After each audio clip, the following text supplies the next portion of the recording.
তো শুধু ইলিশ মাছ তোমার এখানে? নীলের বাজার মাছ খাচ্ছে না। তাও আমি মাছ দিতে সেই নীলের বাজারে, লোকে আমায় তো বকবে। আমরা হিন্দু বলে মানে হিন্দু তো আনবো না, মুসলিম যদি থাকতে হলে করা হতো। আচ্ছা, হচ্ছে ইলিশ কোনটা কত একটুখানি বলে দাও। ইলিশ হচ্ছে 400 টাকা, 500 টাকা, 600 টাকা, 700 টাকা, 500, 600, 700, 800। একটা 800 হ্যাঁ, 400। এটা 400 কেন? 400 টাকা ফেটে পড়ে। হ্যাঁ, এটা নরম আছে। আচ্ছা, নরম হালকা আছে। ভালো মাছ আছে। এই কোনটা নেবো? এখানে নেবো নাকি? এটা 800 টাকা ভালো হবে, স্বাদ হবে। ভালো মাছ হবে, ভালো খেতেও ভালো। গোল মাছ আছে নাকি? গোল দাও, গোল গোল দুটো দাও। গোল এই যে না, দুটো দাও, দুটো দাও, গোল দেখে দাও। এগুলো তো এমনি স্টোরের ইলিশ না, না? এই যে কাঁচা এই ইলিশ। যে ধরো ওই একটা চোখ লাল নেবো না, তাহলে এই একটা চোখ লাল নিস না।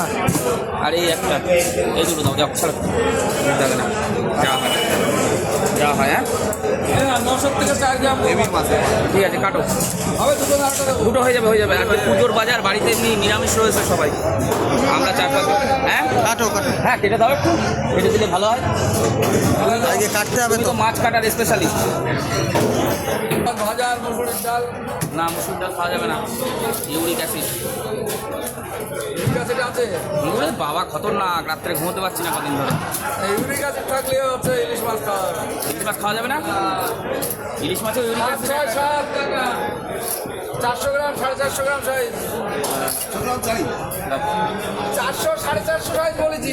এই অটাইমে ইলিশ মাছ এমনি স্বাদ হয় না, বর্ষাকাল ওই আসলে হচ্ছে ইলিশ 800 মাছের টাকা, ওই হচ্ছে 400 টাকা। এই- হ্যাঁ, এখন দাম কমাই দিচ্ছি তো, দাম কমলেই কমাই দেবো।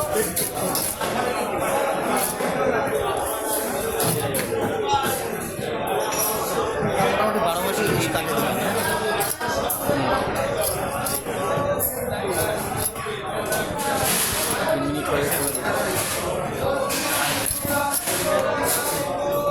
না, ভরো, প্যাকেটে ভরো। কপিস হলো? ঠিক আছে, অনেক হয়েছে, ভরে দাও।